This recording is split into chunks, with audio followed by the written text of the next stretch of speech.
So whereas the U.S. reported a substantial degree of complicated urinary tract infection and acute pyelonephritis due to CRE, Europe reported a substantial proportion of bacteremia due to CRE. Initially, we thought that this could be due to reporting bias, but in discussing the results further with the investigators who participate in this study, we realized that it may largely be attributable to differences in line infections, with line infections being more predominant at some of our European sites.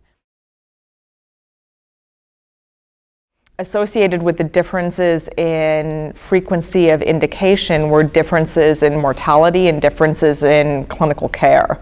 So there was a higher percentage of mortality at 28 days in our European sites compared to our US sites. That was probably due to that higher proportion of bacteremia.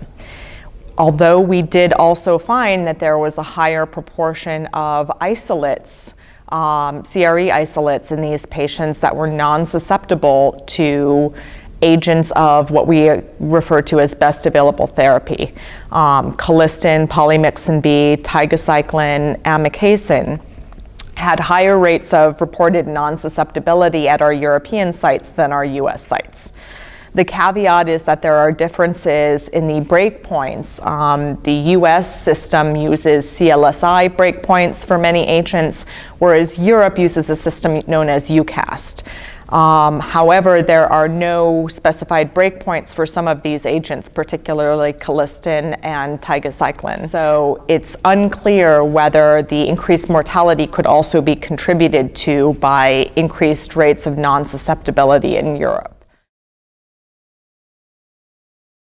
The most striking finding was the substantial degree of mortality in this study.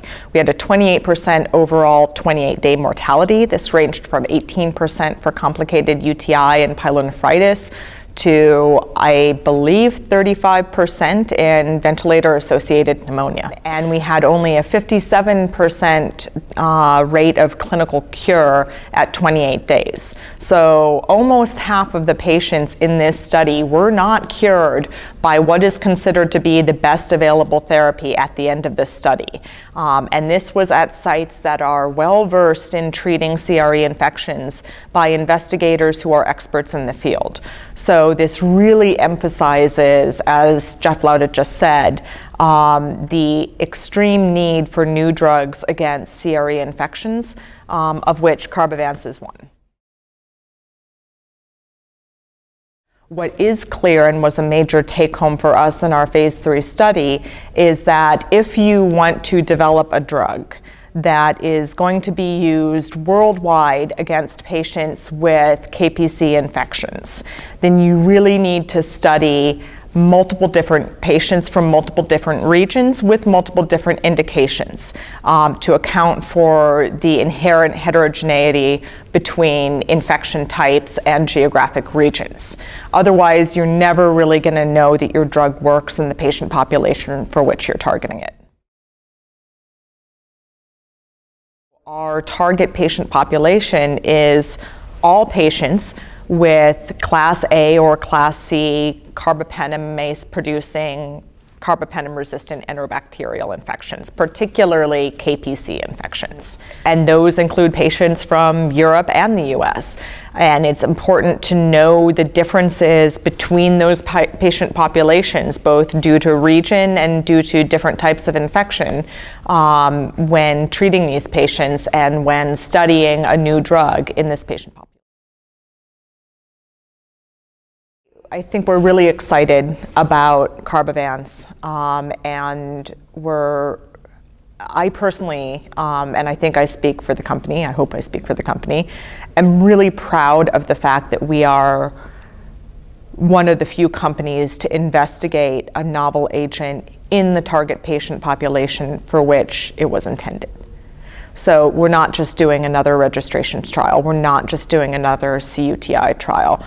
we're doing a CUTI trial because it's necessary, but what we're really excited about is seeing the extent to which Carbavance works in really sick patients with CRE infections. And I, for one, am really proud of us for doing that, for taking the road less traveled and the road that may be a little more difficult.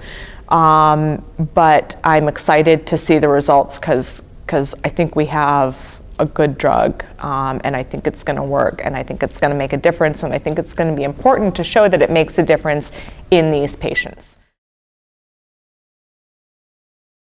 Coming down the pipeline, we have new agents with expanded activity, not just against KPCs and the Class A and Class C carbapenemases, but activity against a broad spectrum of carbapenemases. I think that's incredibly exciting. That's going to be a true game changer, and allow physicians to worry less about what their local epidemiology of CRE is and treat with one agent, knowing that no matter what type of resistance mechanism that isolate may have to carbapenems, this agent will probably be active, and their patient will probably be just fine. So that's really exciting for me too.